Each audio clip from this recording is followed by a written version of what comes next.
Hey, it's Mailbag Wednesday. Follow-up questions and comments about Yasmani Grandal as well as Yoan Moncada. And the biggest question that we continue to ask ourselves as White Sox fans, if everyone stays healthy, how good can this White Sox team be? Also, FanGraphs dismisses the White Sox with their playoff predictions. But what's new? You are Locked On White Sox, your daily Chicago White Sox podcast. Part of the Locked On Podcast Network, your team every day.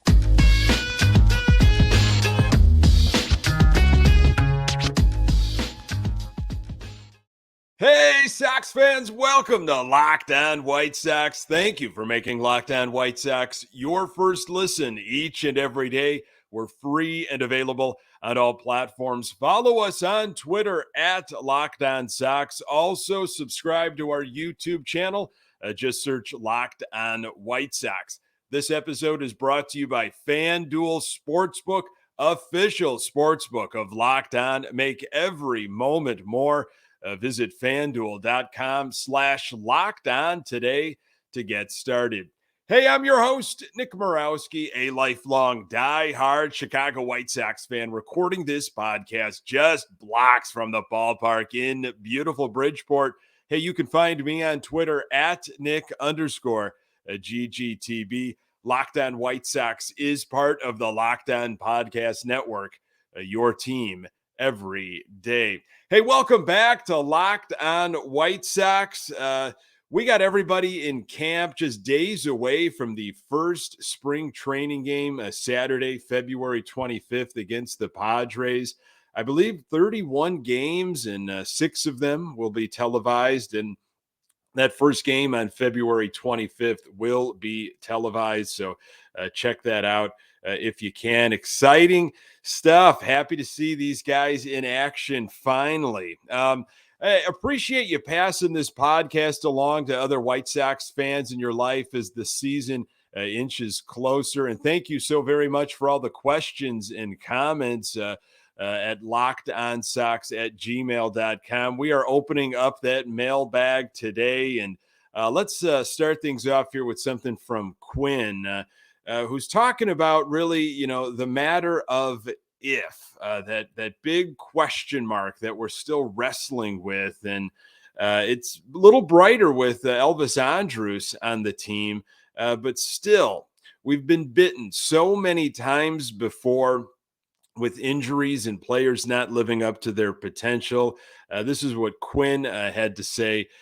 If Vaughn can play first, Giolito can once again pitch well, Moncada, Robert, Jimenez stay healthy and play well, Kopech pitches well and stays healthy, Tim Anderson improves defensively, Colas turns into a major league right fielder, Clevenger doesn't get fired, and if Grandal's knees hold up, we should be golden, in the immortal words of Lloyd Christmas from Dumb and Dumber. So you're telling me there's a chance. I love it. Absolutely love it. Thank you so much, Quinn. I mean, that you hit it. That's really what I think the front office kind of pitched to us as fans. We're hoping for health. We're hoping for players to return to accustomed levels or to a level that we're still waiting as fans to see. So speaking of chances, FanGraphs does not like the White Sox winning the division or making the playoffs. They gave the White Sox an 18.7% chance of winning the division and a 27.8% chance of making the playoffs. This is what Thomas Harrigan of MLB.com said about those odds. Again, White Sox at 27.8% to make the playoffs. Why the odds are against them. The White Sox fell from 93 wins in 2021 to 81 wins last season, and FanGraphs doesn't see a bounce back coming. In fact, Chicago is projected for fewer wins, 80, than it recorded in 2022. Chicago's roster lacks depth, which could be problematic if Tim Anderson, Luis Robert, Eloy Jimenez, and Yoan Moncada missed a combined 283 games in 2022. The White Sox also lost longtime first baseman Jose Abreu, who signed a 3-year deal with the Astros in free agency. How can they defy the odds? Although Abreu is gone, the core of the roster that won an AL Central title 2 years ago is still mostly in place, and the division remains winnable. It's not far-fetched to think the White Sox could vault back to first place if they experience better health and or get improved performances from rebound candidates such as Lucas Giolito and Yasmani Grandal.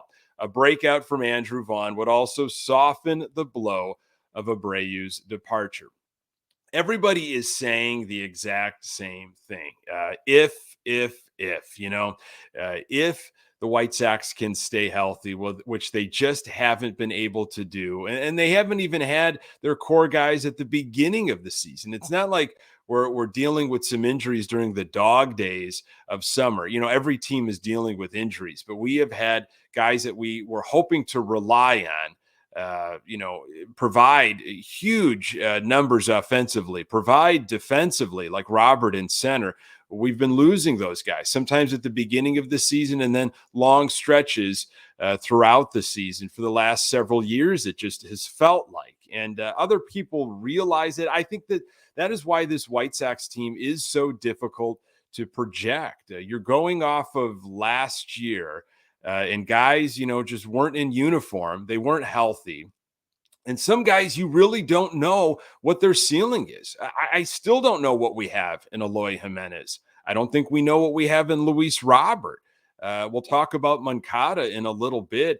I mean, there's some other guys that, we've seen what their ceiling could be. Again, we'll talk Grandal in this episode. We've seen a season from him in 2019 that was really impressive. He's older now, but that season was why the Sox gave him the money that they gave him.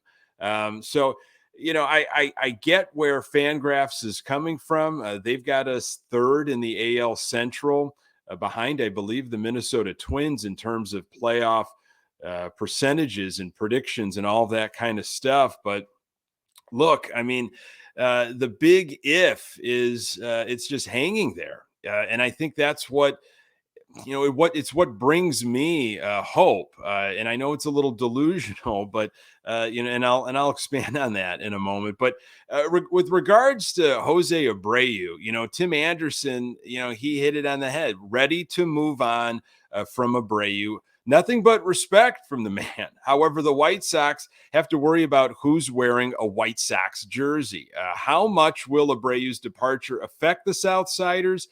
Jason Stark of The Athletic wrote about it just recently.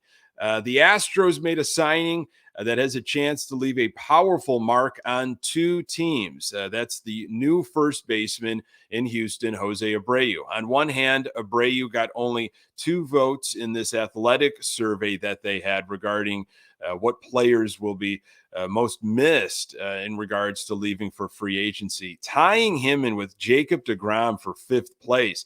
On the other hand, those 2 voters lobbied persuasively for why Abreu could easily be first on their list in their view. The reason? It's about how powerfully they believe his former team, the White Sox, will feel his absence. We'll let them describe. I'll go with Jose Abreu. These were writers for The Athletic. I'll go with Jose Abreu because he probably doesn't get enough credit for having been a stabilizer in Chicago. That White Sox team lacks leadership. I think new manager Pedro Grifol will do a good job there in supplying some of that. But that clubhouse needs player leadership. And that guy, Abreu, was as important as anyone they had at supplying that. May I maybe reference Hawk Harrelson's immortal TWTW, the will to win, that I know some people are just sick of hearing about, but some things you just can't quantify.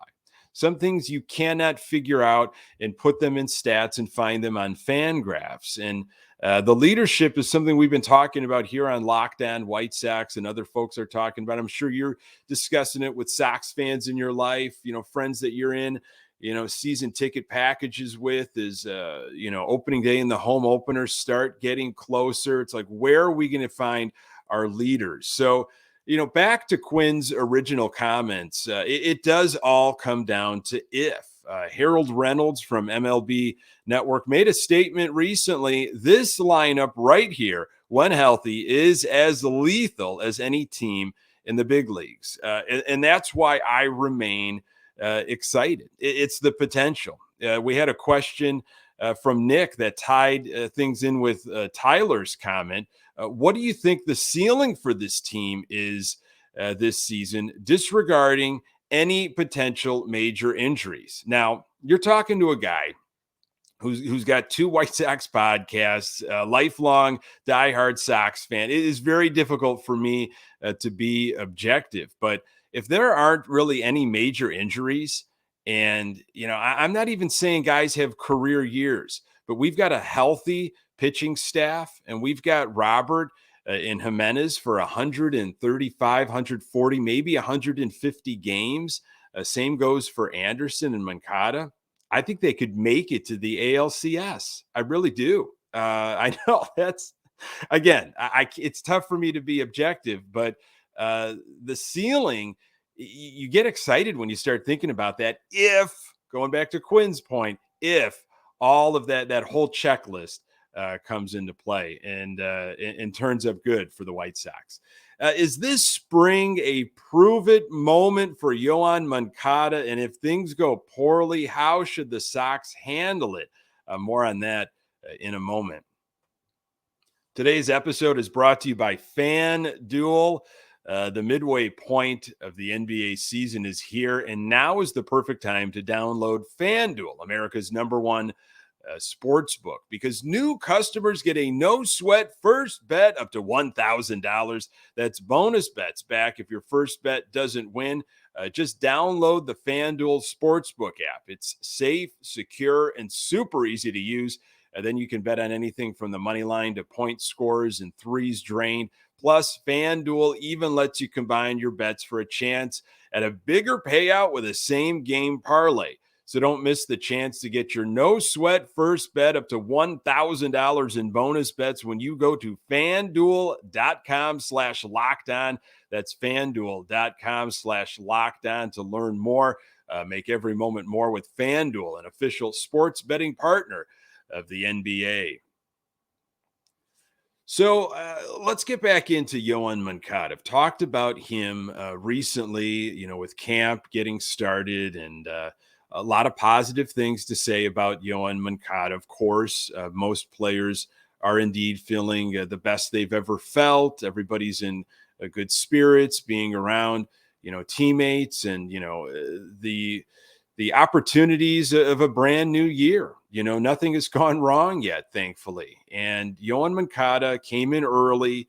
We saw some video leak through the White Sox and other beat reporters that are down in Glendale, Arizona.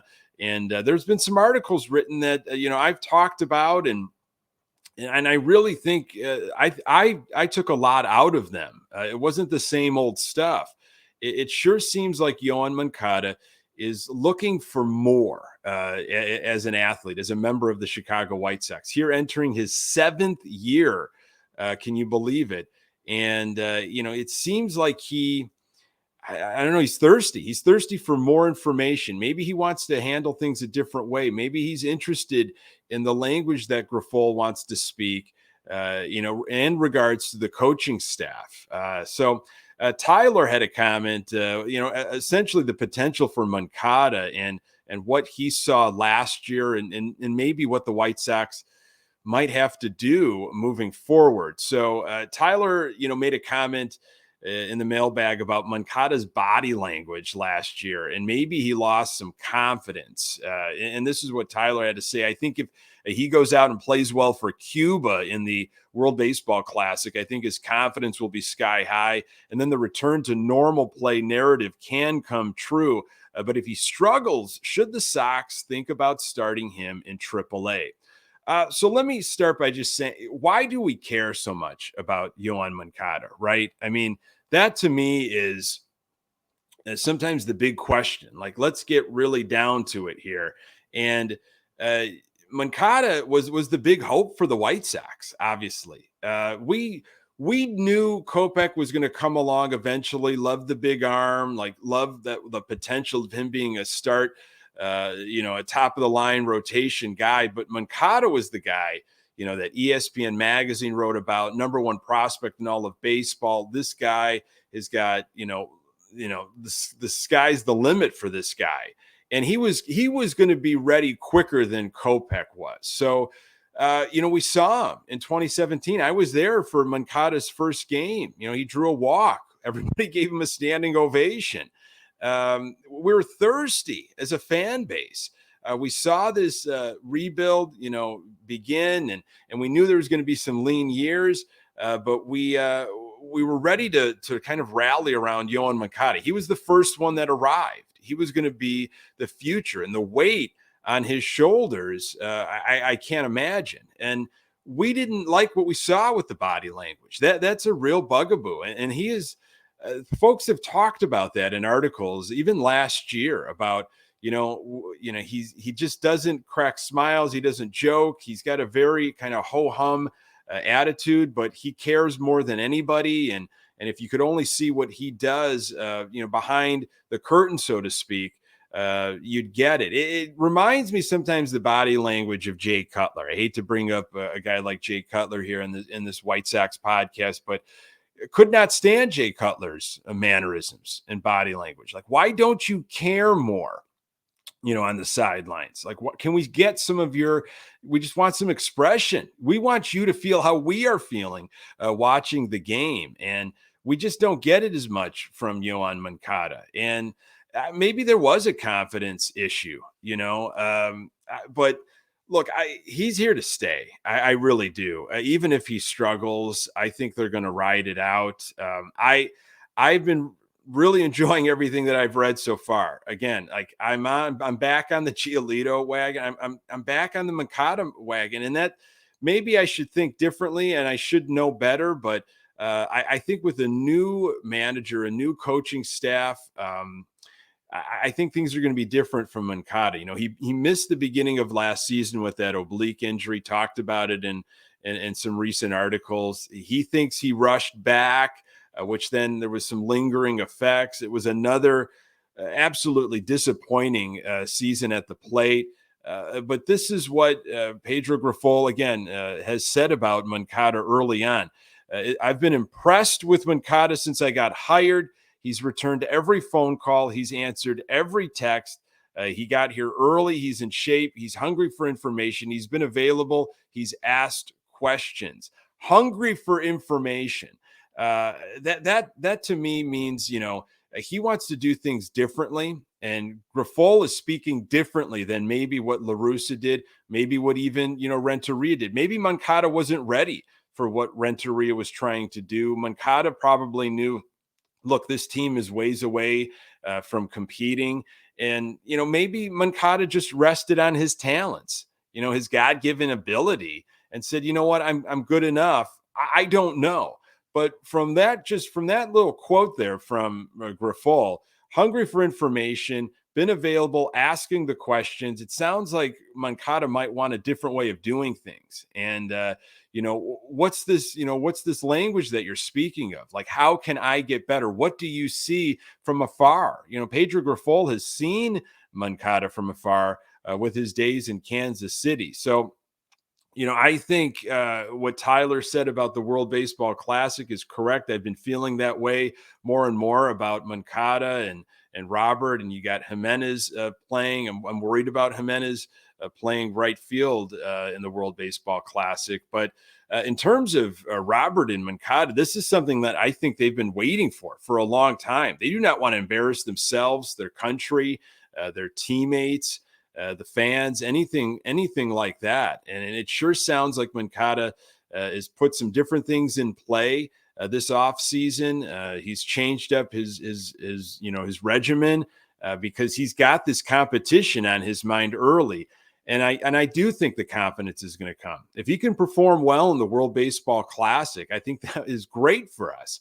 I think that will go right into opening day. So, I mean, if he struggles in spring training or if he struggles early on and he's healthy, I think the Sox are going to ride him out. I mean, he is our third baseman, but I just don't envision it. I think he's going to have a bounce back year. But again, that's me as an optimist with this White Sox team. Baseball pundits are not terribly excited about Yasmani Grandal making a comeback, even though it seems like he has had an impressive offseason. Is his offense or defense more likely to bounce back? More on that in a moment. So we talked a lot about Yasmani Grandal in the most recent episode and got something from Jim in the mailbag. Appreciate it, Jim. Did you see Jim Bowden's Athletic article ranking catchers? Bowden had Yaz at 34th. 6 teams had 2 catchers on their team ranked ahead of him. Dodgers, Braves, Blue Jays, Royals, Diamondbacks, and Padres. And the Mets had 3 catchers all ranked ahead of Yasmani Grandal. Even Reese McGuire was ranked ahead of Yaz. I say all of this to suggest that Yaz is the biggest wild card in my mind. I appreciate that, Jim. Jim, you are not alone. Again, like I drink the Kool-Aid a little too much in the spring training and off-season articles. And I love that Yaz stayed in Chicago and kind of got away from some of his old habits and tried to reinvent himself a little bit, setting himself up for success on his defense, on his legs. And if the legs stay healthy, the power will come back. So this is what Jim Bowden specifically said in that Athletic article. Now, here are just your simple stats. Grandal, 34 years old, slash line last year, 202, 301, 269 with an OPS of plus 64, 5 home runs, 27 RBIs, 1 stolen base.